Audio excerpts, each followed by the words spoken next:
इतिहास 15। किसी देश की आर्थिक, सामाजिक और राजनीतिक स्थिति का अध्ययन करने के लिए सबसे पहले यह जानना आवश्यक है कि उस देश की आर्थिक क्षमता किस प्रकार की है। किसी भी राष्ट्र के हित में आर्थिक संबंधों का बहुत महत्वपूर्ण स्थान है। आर्थिक दृष्टि से संपन्न राष्ट्रों की ओर यदि हम दृष्टिपात करें तो मालूम पड़ेगा कि आर्थिक समता का सिद्धांत उन राष्ट्रों ने किस प्रकार से अपनाया है। आर्थिक क्षेत्र में जनता के हित अहित को ध्यान में रखते हुए देश में आर्थिक समता लाई जा सकती है। जो लोग आर्थिक समानता के सिद्धांत को मानते हैं उनके हित में यही अच्छा है कि पहले वे आर्थिक परिस्थितियों का गहराई से अध्ययन करें।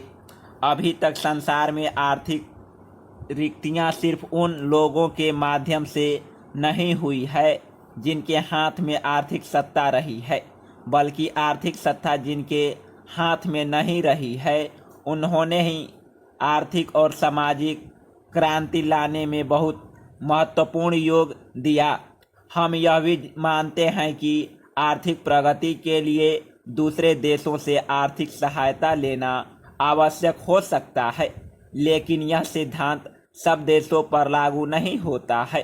आमतौर पर आज विश्व के अनेक राष्ट्रों द्वारा जनहित को दृष्टि में रखकर आर्थिक शोषण को समाप्त करने की बात कही जाती है और उनके देशों में आर्थिक अपराधों के लिए कठोर आर्थिक दंड की व्यवस्था भी की गई है। हो सकता है कि इस प्रकार की व्यवस्था करना आर्थिक विकास की दृष्टि से आवश्यक हो, लेकिन फिर भी यह जनहित में आवश्यक है कि आर्थिक विषमता को दूर करने का प्रयास किया जाए। यह जनहित में नहीं होगा कि कुछ ही लोगों के हाथ में आर्थिक सत्ता केंद्रित रहे, इसलिए उनके हित में आर्थिक नीतियां बनाई जाए, उनका ही विशेष रूप से उनमें ध्यान भी रखा जाए। हमारे देश की यही परंपरा रही है और जनहित को दृष्टि में रखकर ही आर्थिक नीतियां बनाई गई है।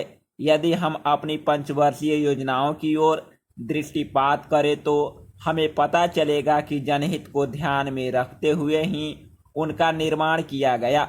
उनके द्वारा ही आर्थिक प्रगति हम कर सके हैं और आज देश में लोगों की आर्थिक स्थिति पहले की अपेक्षा अच्छी है। आर्थिक प्रगति से ही किसी राष्ट्र की प्रगति संभव हो सकती है। आज भी यह देखकर निराशा होती है कि हरिजन और आदिवासी क्षेत्रों में कई लोग ऐसे हैं जिनको जीवन की सभी आवश्यकताएं सुलभ नहीं हो सकी है, यद्यपि उन्होंने देश की महान सेवा की है। ऐसे वर्गों को प्राकृतिक विपत्ति के समय और भी भयंकर कष्टों का सामना करना पड़ता है। गर्मी, सर्दी व बरसात तीनों मौसम इनके लिए कष्टदायक है।